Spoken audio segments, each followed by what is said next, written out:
Olá, queridos alunos, que bom estarmos juntos mais uma vez, dessa vez de forma online, mas eu tenho certeza que Deus vai continuar falando ao nosso coração daquilo que a gente já tem ministrado no nosso curso.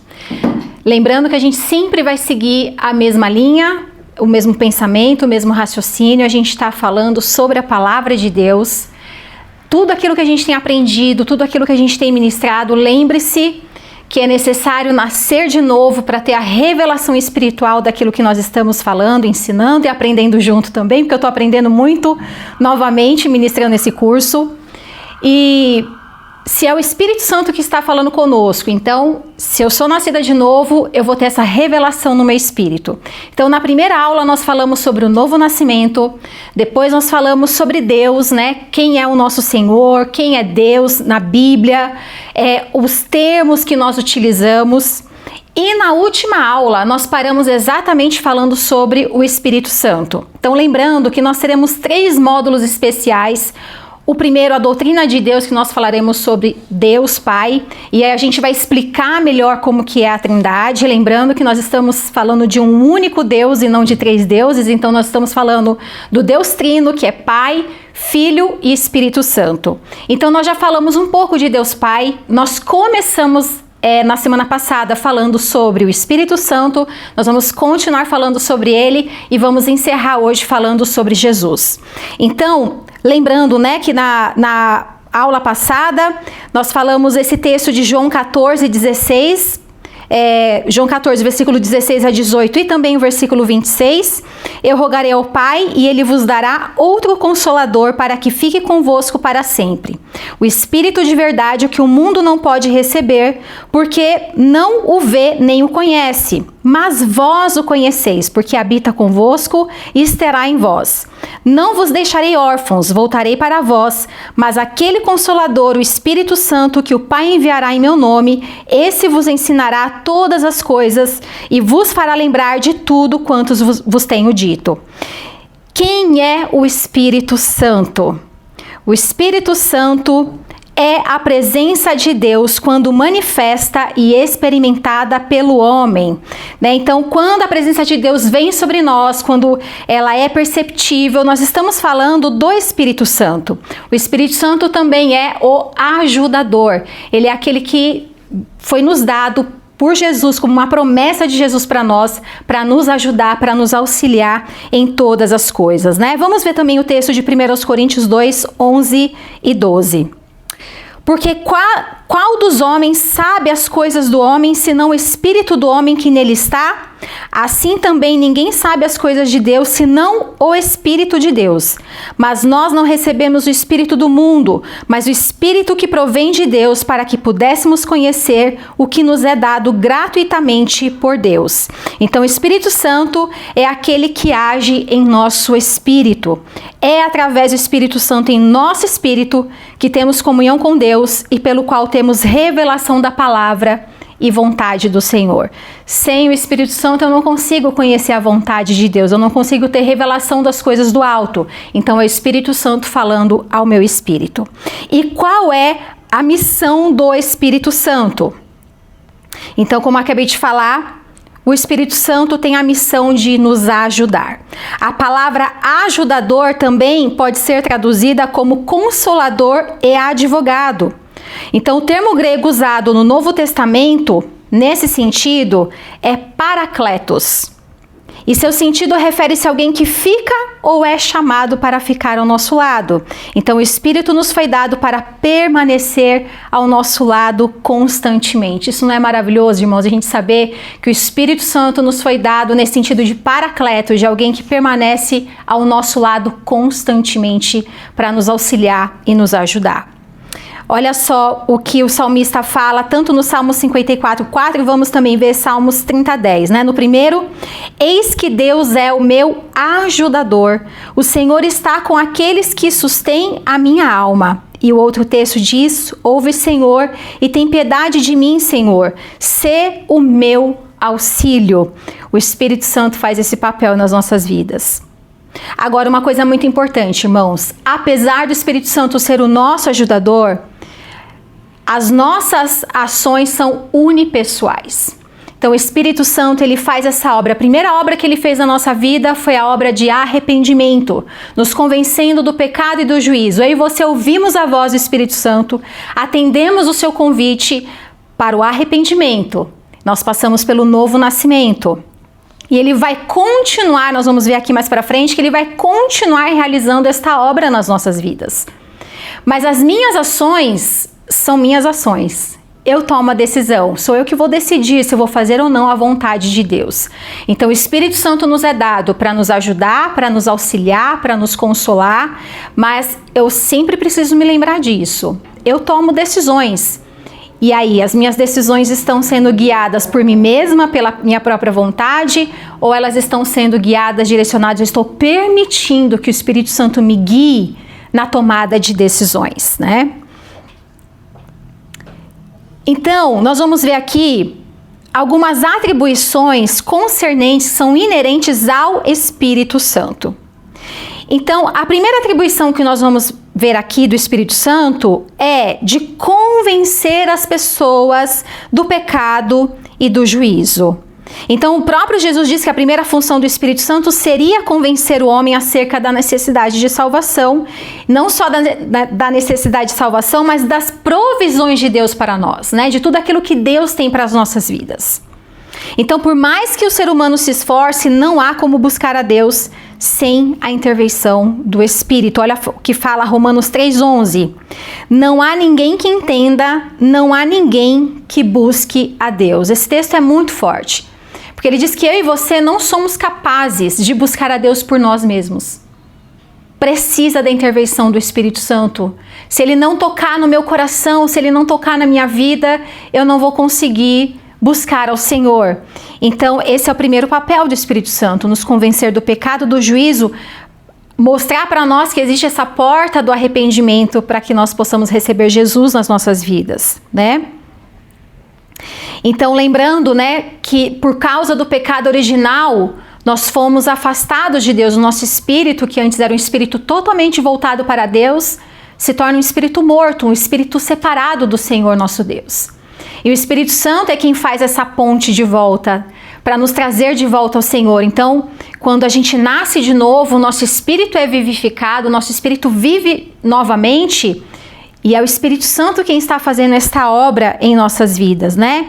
Então, antes da gente se converter, né, o Espírito Santo, a gente, nesse momento aqui, antes da nossa conversão, a gente vê o Espírito Santo atuando do lado de fora. Depois a gente veio ver como é que fica a nossa vida depois que a gente recebe a Jesus, porque a gente recebe o Espírito Santo para habitar em nós.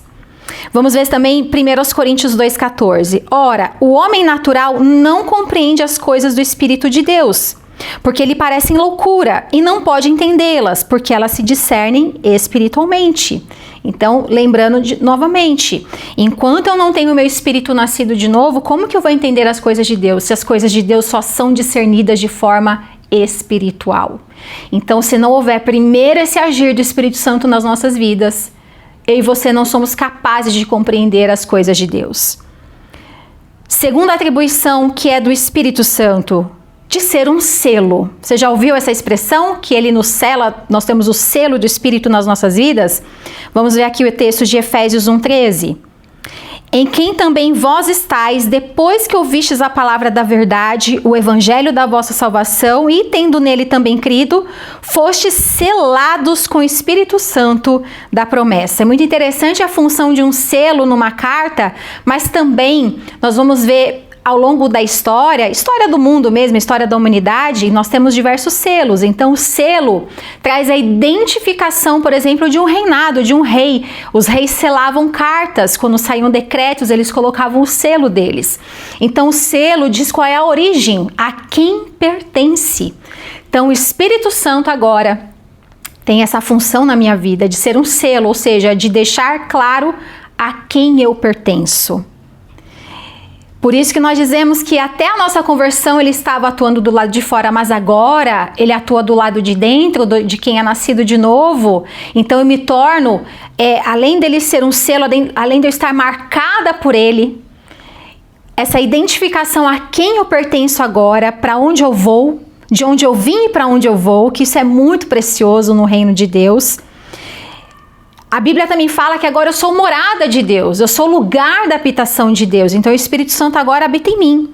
1 Pedro 2,5 diz assim: vós também, como pedras vivas, sois edificados casa espiritual e sacerdócio santo, para oferecer sacrifícios espirituais agradáveis a Deus por Jesus Cristo. Agora nós somos casa espiritual. Nós somos o lugar da habitação do nosso Deus, onde o Espírito Santo dele habita.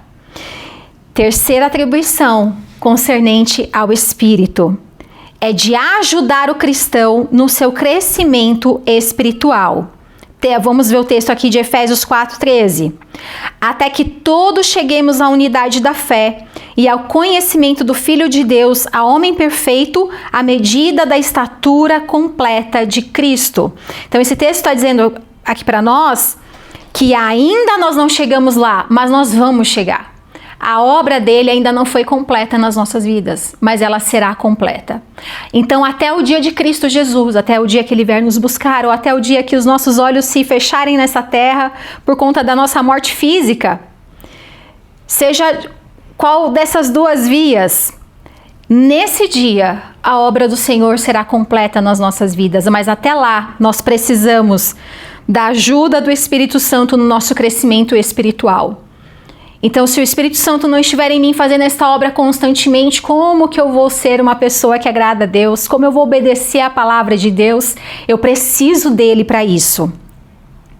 Então, nós precisamos entender que a salvação é uma obra progressiva. Então, você se converte hoje.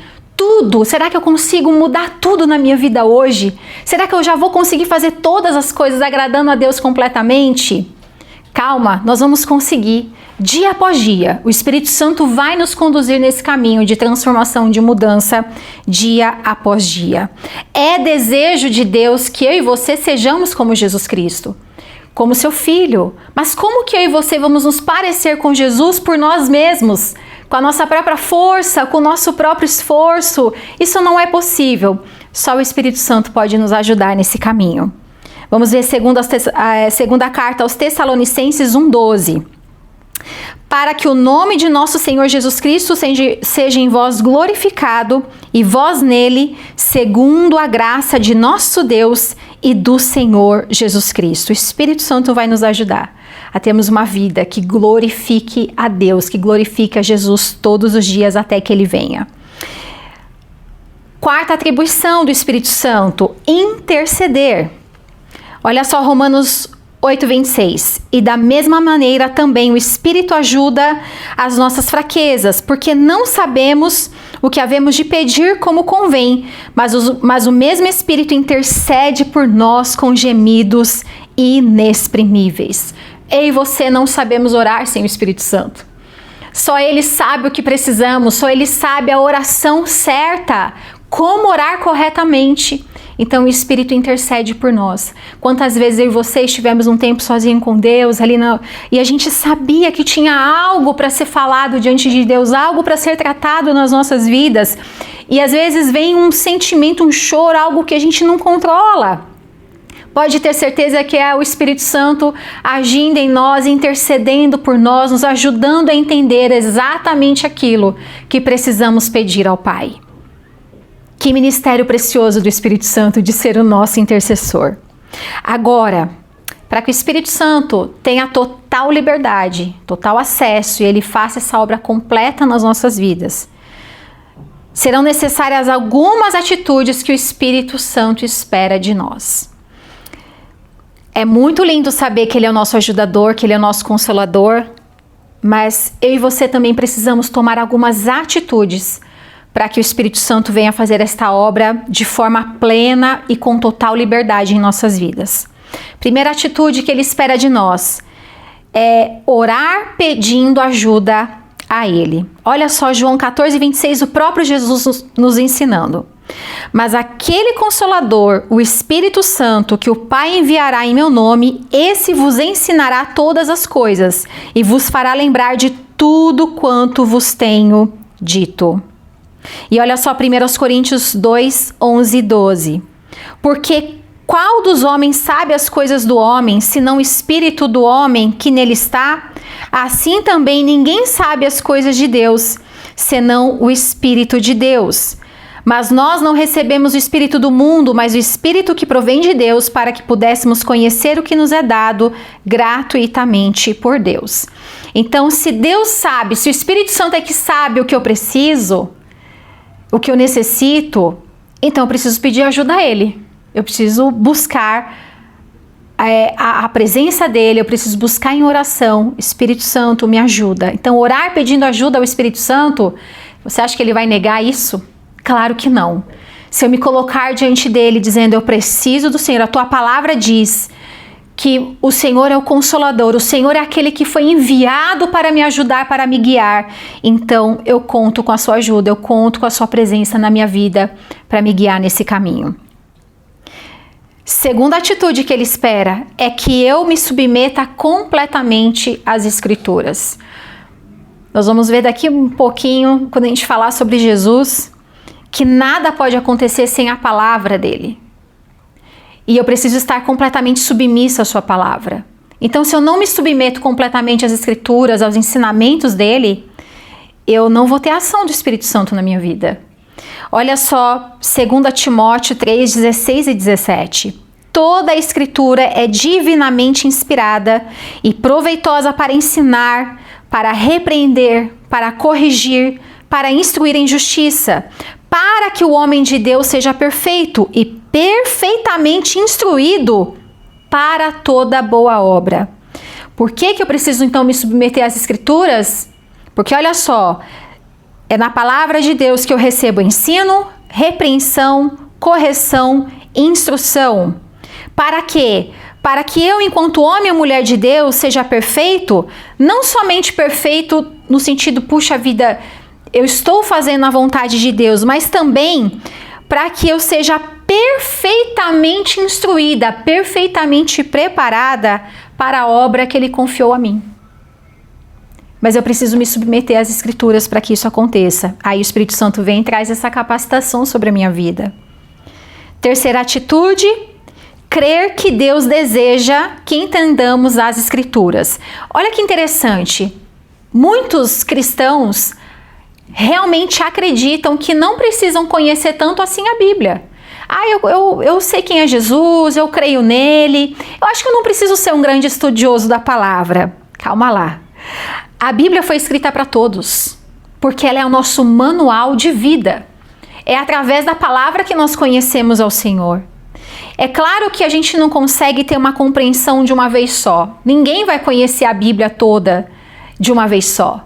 E talvez eu leve a vida inteira e não conheça tudo, porque a palavra de Deus é inesgotável. E há segredos, talvez, e mistérios que não serão revelados a nós. Mas eu preciso buscar isso todos os dias. Então eu preciso acreditar de todo o meu coração que é da vontade de Deus que eu conheça e entenda as suas Escrituras, os seus mandamentos, as suas ordenanças. Olha só, a palavra de Deus fala lá em Marcos 13, 31, que passará o céu e a terra, mas as minhas palavras não passarão. Vai permanecer para todo sempre. E o salmista fala lá no Salmo 119, 174, tenho desejado a tua salvação, ó Senhor, e a tua lei é todo o meu prazer. Todo o meu prazer. Que coisa maravilhosa isso. Sabe, queridos, os meus avós, por parte de mãe, não foram à escola. Meu avô Inácio e minha avó Milka nunca frequentaram a escola. Eles aprenderam a ler e escrever através da Bíblia, indo aos cultos, participando das reuniões, e eles foram aprendendo a ler e escrever, eles foram alfabetizados através da palavra de Deus. Eles eram pessoas simples, era o meu avô, né, que a minha avó ainda está conosco, graças a Deus, e é uma mulher que lê a palavra todos os dias. A minha avó vai fazer 93 anos, ela lê a palavra todos os dias. Eles não se intimidaram com o fato de não serem instruídos, como muitos são, mas eles sempre tiveram sede e fome da palavra de Deus. E a gente pode ver na vida deles o reflexo disso em toda a família, nos filhos, nos netos, nos bisnetos. E agora minha avó tem até tataraneto. Que coisa preciosa! A Bíblia é para todos e é da vontade dele que todos conheçam a sua palavra. Quarta atitude, e essa eu considero tão importante: ser humilde. Queridos, a arrogância não vai permitir que o Espírito Santo faça essa obra poderosa nas nossas vidas. Olha só, Tiago 4,6. Antes, ele dá maior graça. Portanto, diz: Deus resiste aos soberbos, mas dá graça aos humildes. É arrogância da nossa parte acharmos que podemos ou precisamos saber tudo. Muita coisa eu não sei. E talvez eu nunca saberei. E se eu não souber? Ok, tá tudo bem. Existem questões que Deus revelará e outras que Ele não vai revelar. E isso não tem nada a ver comigo e com você. É sobre Ele, tudo é sobre Ele. Precisamos conhecer a Deus na medida da sua graça e conforme é concedido a cada um. E a atitude de humildade provocará o coração de Deus a nos revelar a sua vontade. Porque se o texto fala que Ele vai se achegar àquele que se humilha, então Ele vai me revelar as coisas que estão secretas lá no coração dele. Essas coisas que são secretas não serão mais, não vai mais ser segredo entre a gente. Isso é tão lindo. E aqui a última atitude: ter sempre o desejo de aprender mais. Então, mesmo que eu entenda que eu não saberei tudo, mas eu quero conhecer mais, eu desejo conhecê-lo mais e saber mais da sua palavra. Eu gosto demais desse texto aqui de 1 Pedro 2,2. Desejai afetuosamente, como meninos novamente nascidos, o leite racional, não falsificado, para que por ele vá descrescendo. Essa versão é muito legal, né? Eu quero esse leite racional, esse leite verdadeiro, esse leite puro de Deus, que não é falsificado, que não é misturado com outras ideologias, com filosofias, com nada disso. Eu quero a palavra de Deus pura e simplesmente como uma criança deseja muito o seu leitinho. É assim que a gente deve se comportar diante do Senhor, e isso vai atrair o Espírito Santo a agir nas nossas vidas, a fazer essa obra completa. Nós teremos um módulo só para falar sobre o Espírito Santo, então acalma aí seu coração que a gente vai ter muito mais ainda para falar sobre ele.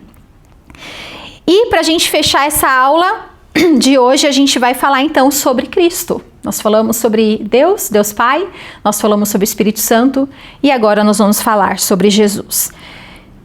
E esse texto que nós vamos ler aqui agora juntos, de Colossenses, capítulo 1, os versículos 12 a 20, eu acho que é um resumo muito poderoso sobre quem é Jesus. Preste bastante atenção nesse texto. Dando graças ao Pai que nos fez idôneos para participar da herança dos santos na luz, o qual nos tirou da potestade das trevas e nos transportou para o reino do Filho do seu amor, em quem temos a redenção pelo seu sangue, a saber, a remissão dos pecados.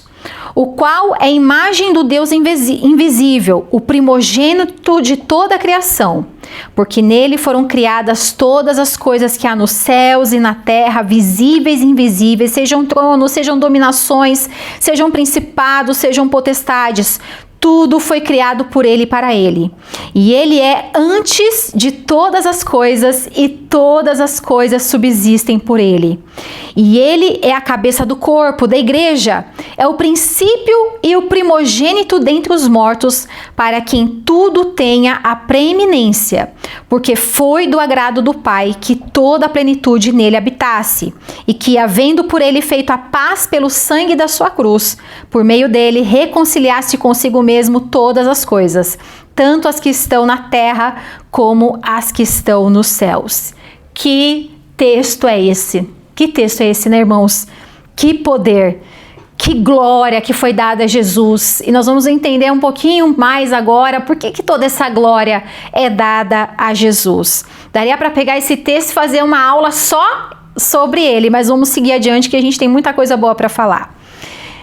Uma coisa é certa, Jesus é a pessoa mais famosa do mundo. Não tenha dúvida disso.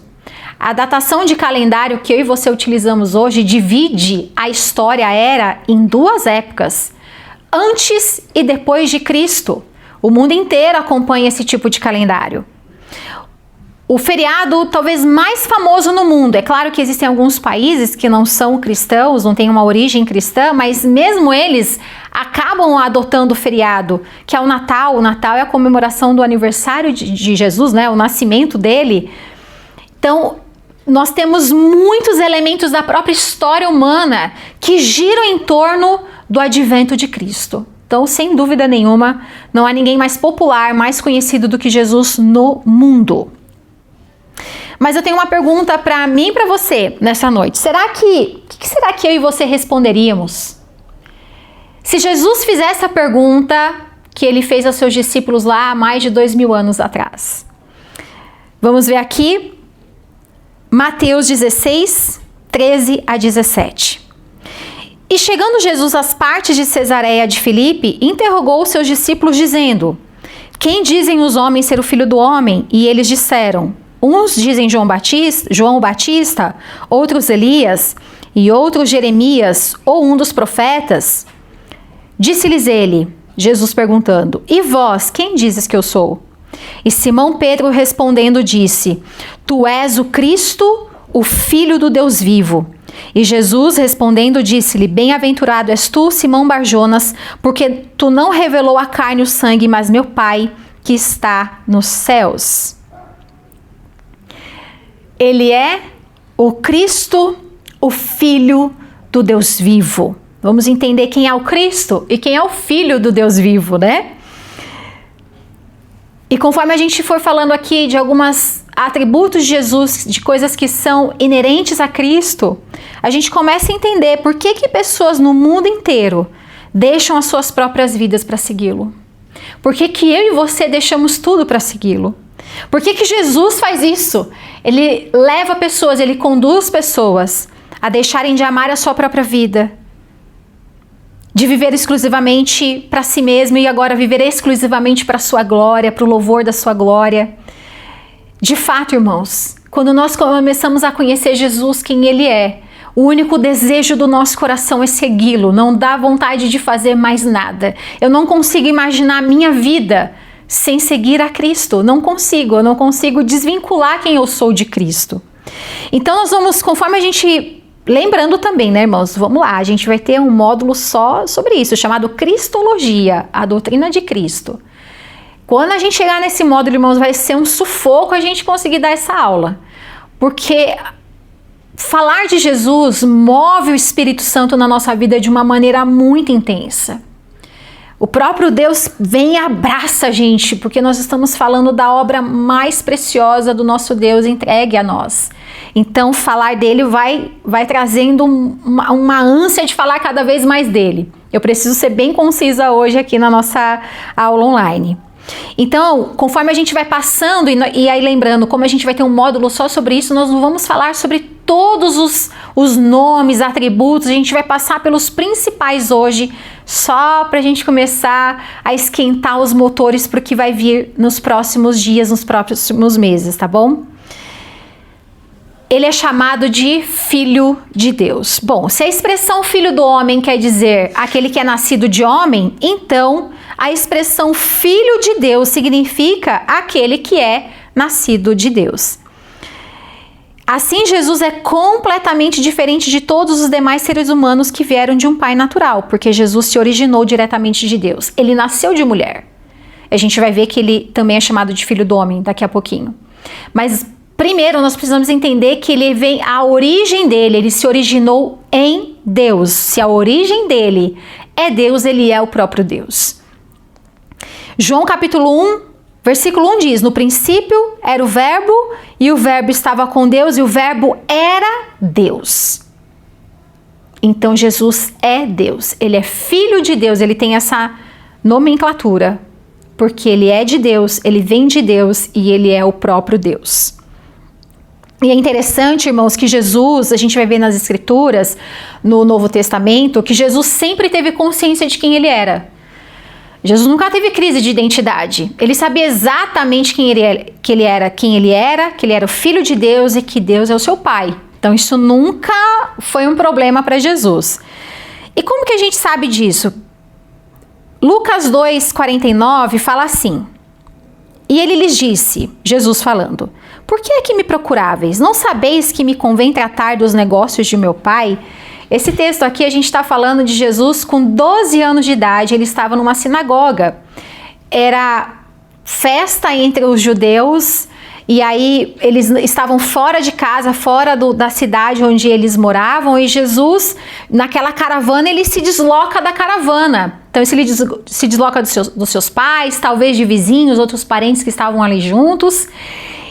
E eles permanecem alguns dias procurando Jesus e não encontram. E aí quando eles acham, Jesus está numa sinagoga, sentado com mestres da lei. E ali ele estava falando das coisas do Senhor, das coisas de Deus.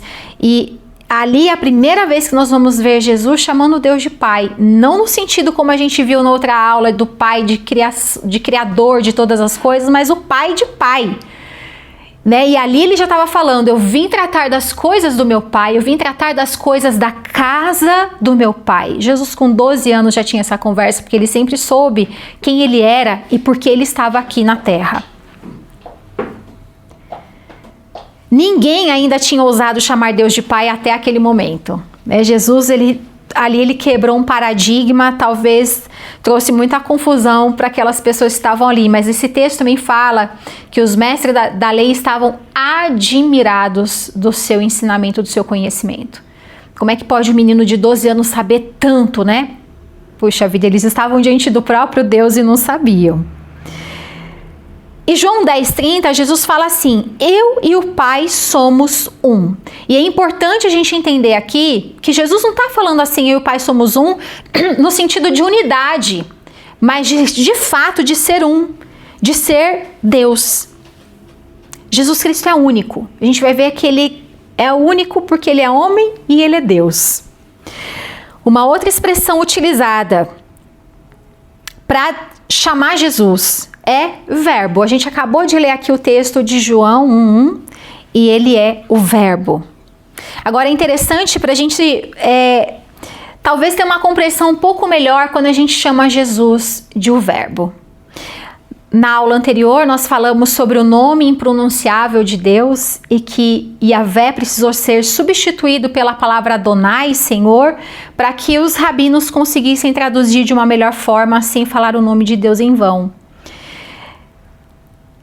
Então, o nome, que seria o nome original de Deus, que a gente viu lá também no texto de Êxodo capítulo 3, quando Moisés pergunta para o Senhor, quando eu for aos israelitas, o que eu digo? Quem me enviou? Né? Qual é o seu nome? E Deus fala, eu sou. Diga que eu sou, te enviou. Né? Que daí a gente entendeu a origem daquela palavra que está ali, Yahvé, que na verdade é um verbo. O verbo eu sou ou o verbo eu me torno. Então vamos lá.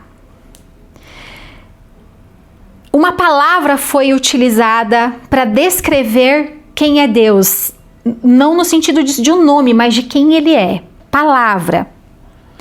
A palavra ela é utilizada para expressar pensamentos numa linguagem, né? Como é que eu estou falando aqui com você? Eu estou utilizando palavras, eu estou expressando pensamentos e ideias através da palavra. Toda língua, né? A gente está aqui se comunicando em português. Então, se a gente estivesse em outro país, seria outra língua. Na nossa língua, como em todas as outras, para que a frase tenha sentido, para que tenha ligação e você entenda qual é o pensamento do que está sendo falado, você precisa ter o verbo. Olha que interessante, né?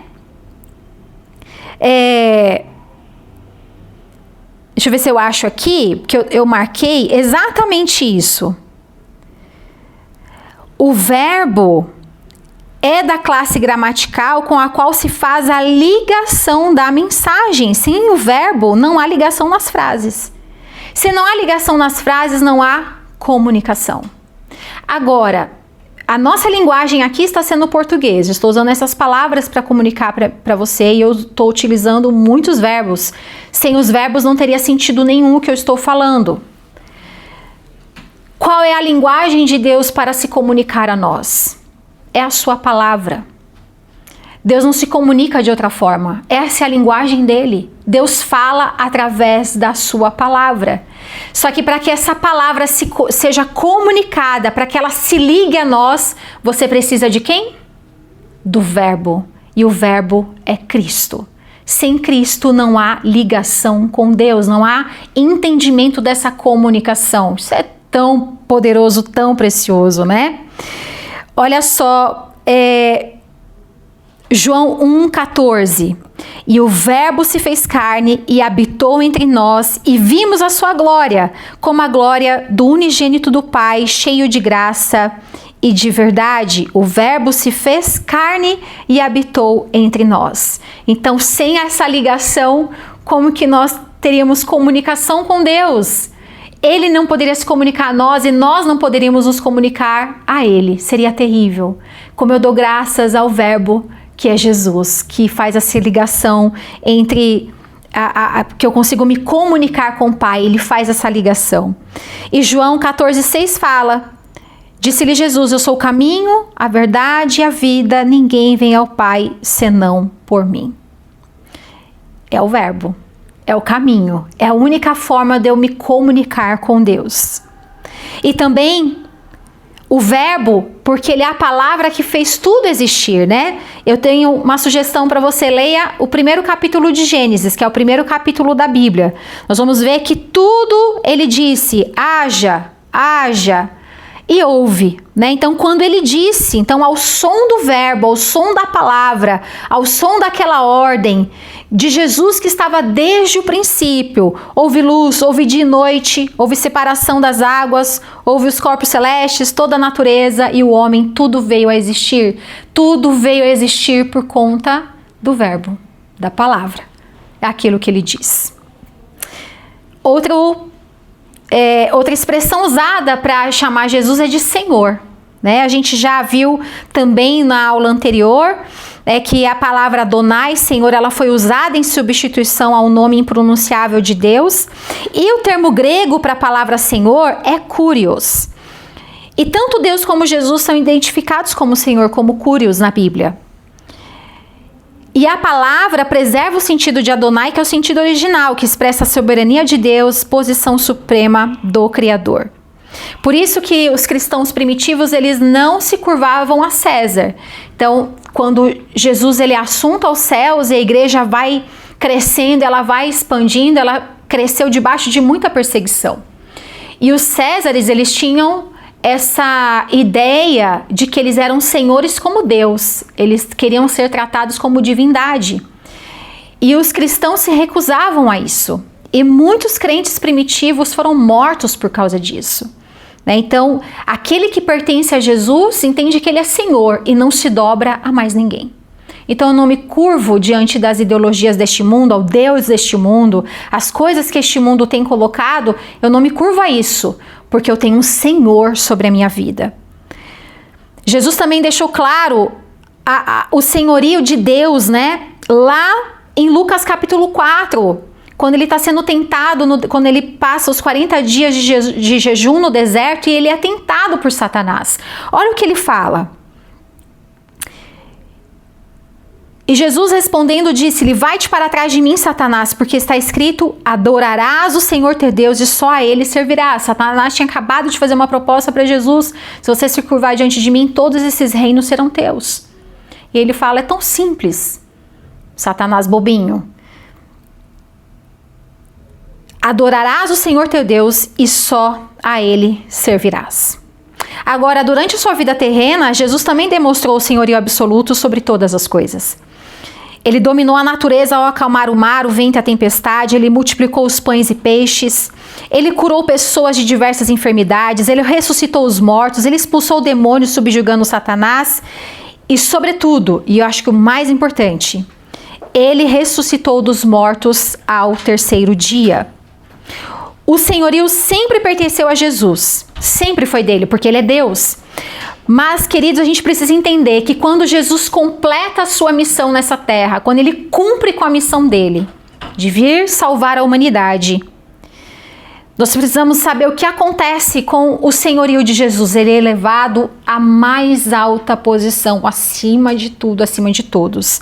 Filipenses 2, 5 a 11 diz assim: de sorte que haja em vós o mesmo sentimento que houve também em Cristo Jesus, que sendo em forma de Deus, não teve por usurpação ser igual a Deus, mas fez a si mesmo de nenhuma reputação, tomando a forma de servo, fazendo-se semelhante aos homens, e achado na forma de homem, humilhou-se a si mesmo, sendo obediente até a morte e morte de cruz. Por isso também Deus o exaltou soberanamente e lhe deu um nome que é sobre todo nome, para que ao nome de Jesus se dobre todo o joelho dos que estão nos céus e na terra e debaixo da terra, e toda língua confesse que Jesus Cristo é o Senhor, para a glória de Deus. Ele é Senhor não só porque alguém disse que Ele é Senhor, mas Ele é Senhor também porque Ele conquistou esse senhorio. Isso é lindo demais, irmãos, lindo demais. E a gente vai ver que essa primeira parte do texto que nós lemos de Filipenses, né, aqui até, e achando na forma de homem, humilhou-se a si mesmo, sendo obediente até a morte e morte de cruz, é porque Ele também é filho do homem. Olha só, Jesus também é chamado de filho do homem. E essa expressão nos mostra o lado humano de Jesus.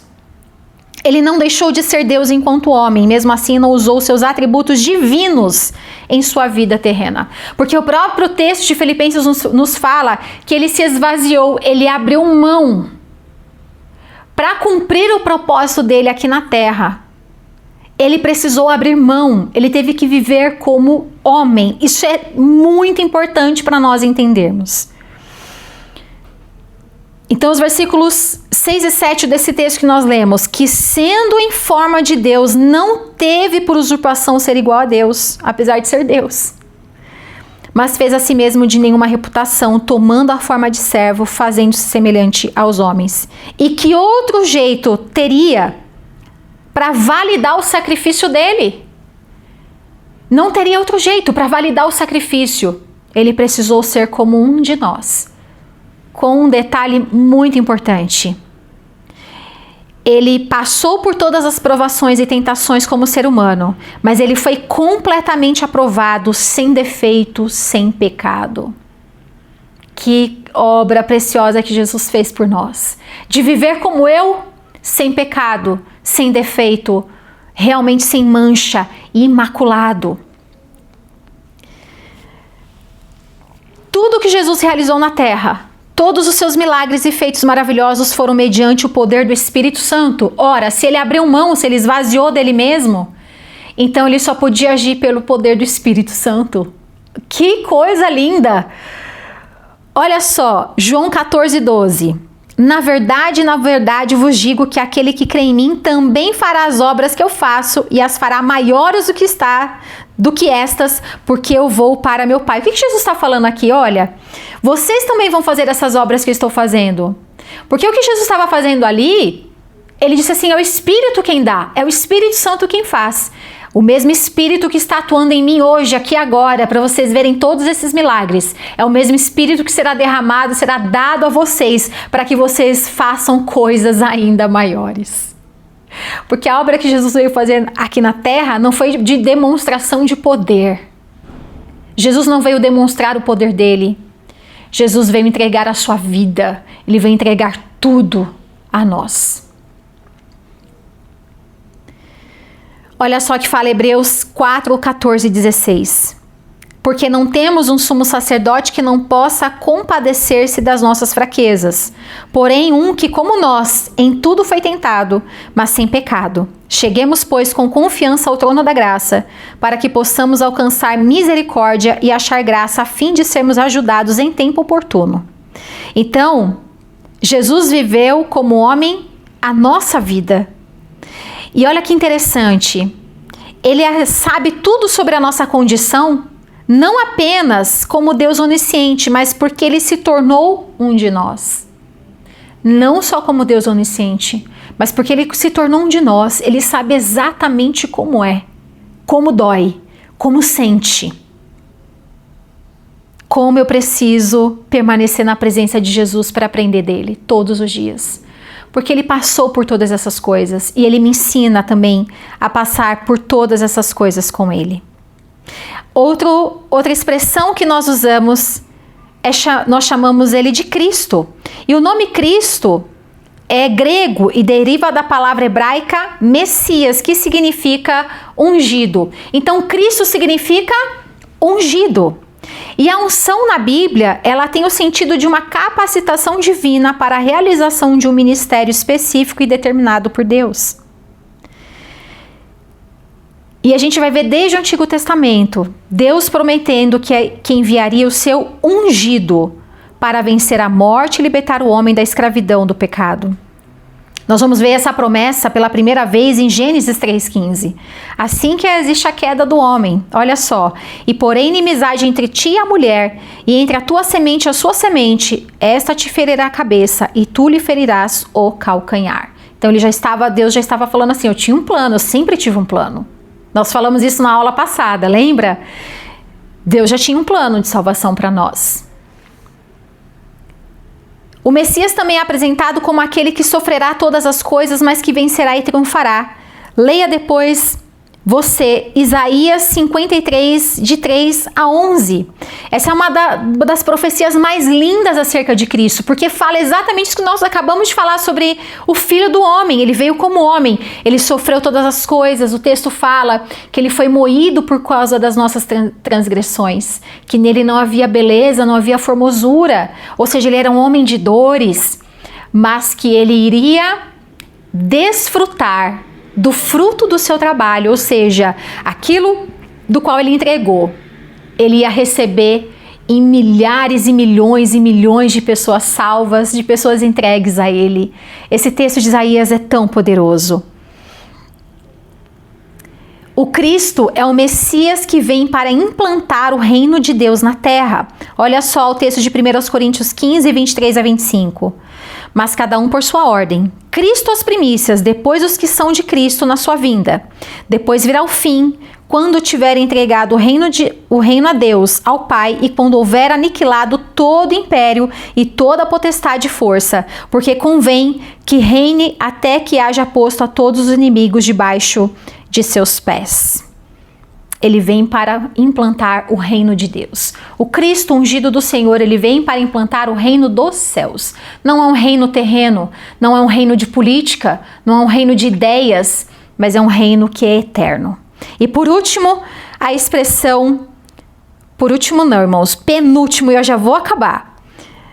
Filho de Davi, ele é chamado de filho de Davi.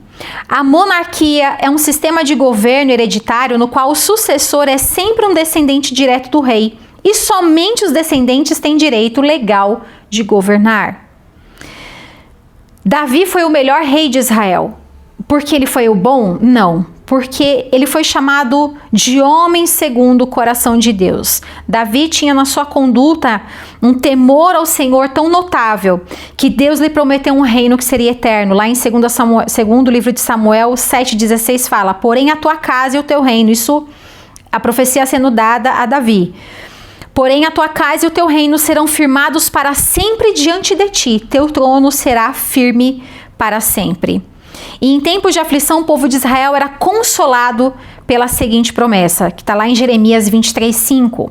Eis que vem dias, diz o Senhor, em que levantarei a Davi um renovo justo, e sendo um rei, reinará e agirá sabiamente, praticará o juízo e a justiça na terra. Nós estamos falando aqui de Cristo. E ele é chamado descendente de Davi. Quando a gente for estudar a doutrina de Cristo, a cristologia, nós vamos ver que Jesus é um descendente de Davi em sua linhagem familiar. Ele é chamado filho de Davi porque ele tem esse direito legal. Deus não faz nada fora do seu caráter, ele não faz nada fora dos seus princípios. Lembra que nós estamos falando isso desde a primeira aula? Pois é. Para Jesus ser chamado de rei, para ele ser chamado filho de Davi, ele tem poder legal na terra para ser chamado de filho de Davi. Apesar dos judeus não crerem ser ele o Cristo, o enviado, aquele que haveria de vir, Não podemos ignorar o fato de milhões e milhões de pessoas o reconhecerem como o Messias. Mesmo na época dele, Cristo foi revelado aos que creram e de imediato esses sabiam de quem se tratava. Aqueles que ouviram o chamado do Espírito Santo ao arrependimento, né? Olha só, Marcos 10, 47 a 52. E ouvindo que era Jesus de Nazaré, começou a clamar e a dizer: Jesus, filho de Davi, Jesus, filho de Davi, tem misericórdia de mim. E muitos repreendiam para que se calasse, mas ele chamava cada vez mais: filho de Davi, tem misericórdia de mim. E Jesus, parando, disse que o chamassem, e chamaram o cego, dizendo-lhe: tem bom ânimo, levanta-te, que ele te chama. E ele, lançando de si a sua capa, levantou-se e foi ter com Jesus. E Jesus, falando, disse-lhe: que queres que te faça? E o cego lhe disse: mestre, que eu tenha vista. E Jesus lhe disse: vai, a tua fé te salvou. E logo viu e seguiu a Jesus pelo caminho. Lembra de Nicodemos também, que nós falamos na primeira aula, lá em João capítulo 3. Nicodemos era um homem que conhecia a lei, ele conhecia as profecias, ele sabia que aquilo que estava acontecendo ali, nos povoados ao redor de Jerusalém, só poderia ser coisa vinda de Deus. Aquele encontro noturno de Nicodemos com Jesus é porque ele, no espírito dele, houve um despertamento dizendo: o filho de Davi chegou, aquele que você espera já chegou. E claro, o termo e o nome mais poderoso, mais sublime, Jesus. O nome Jesus é de origem grega e deriva do nome hebraico Josué, que significa Salvador. Salvar é o principal ministério de Jesus. Se não fosse esse o propósito, as demais obras de Jesus, como homem, não teriam o menor significado. Se ele não viesse para nos salvar, para que mais seria? Para ser mais um profeta? Para ser mais um homem na terra? Não, ele veio para nos salvar. Mateus 1:21 diz: e dará à luz um filho, e chamará o seu nome Jesus, Salvador, porque ele salvará o seu povo dos seus pecados. Sabe, irmãos, não tinha necessidade alguma de que houvesse explicação a Israel sobre a salvação que esse Salvador traria e daria a eles. Sabe por quê? Porque na própria história do povo de Israel eles já conheciam, eles já sabiam qual seria o caminho, como esse Salvador chegaria. Então, assim como Deus enviou Moisés para libertar seu povo, ele tinha enviado Jesus para resgatá-lo do seu pecado. Eles entenderam essa mensagem, mas se recusaram a crer nela, pois queriam liberdade política e religiosa. Queriam uma reforma e não transformação. Eles queriam o reino de Deus do jeito deles e não do jeito de Deus. Todo mundo ali soube, entendeu qual era a mensagem de Jesus. Mas a mesma mensagem que é maravilhosa demais para nós, que é tão poderosa, também é uma mensagem que traz conturbação para alguns. Porque a mensagem de Cristo nos convida ao arrependimento. A mensagem de Cristo nos convida a deixarmos a vida que temos agora para vivermos a vida dele, do jeito dele. Não se trata de política, não se trata de religião, não se trata de reforma. Se trata de uma transformação completa de vida para todo o sempre. Os judeus entenderam isso. Eles compreenderam a mensagem, mas muitos não aceitaram. Muitos continuam não aceitando hoje. Mas a verdade é essa, ele veio para salvar, ele é o Salvador. O nome Jesus Cristo, então, significa o Salvador ungido. Ele veio preparado, capacitado para salvar o mundo. Essa mensagem do Evangelho de Jesus Cristo, do nosso Salvador ungido, precisa arder em nosso coração. Ele não veio para uma reforma, mas para uma completa transformação do homem. Transformar da desobediência para uma total submissão a Deus. E eu quero fechar aqui com esse versículo. Romanos 13:14 diz: mas revesti-vos do Senhor Jesus Cristo e não tenhais cuidado da carne e suas concupiscências. Vamos nos revestir de Jesus. Vamos tomar Jesus para as nossas vidas, para que a gente não caia no engano desse mundo de achar que Jesus veio fazer outra coisa. Ele veio para nos salvar. E eu preciso permanecer nesse caminho de arrependimento todos os dias. Amém, irmãos? Que Deus te abençoe. Aqui a gente encerra essa parte do nosso módulo de introdução à teologia. E Não esquece que semana que vem a gente ainda vai tratar de um pequeno assunto antes de entrar na nossa avaliação. Não tenha medo, não tenha preocupações a respeito da nossa prova, vai ser tranquilinho. Fica com Deus, Deus abençoe e até!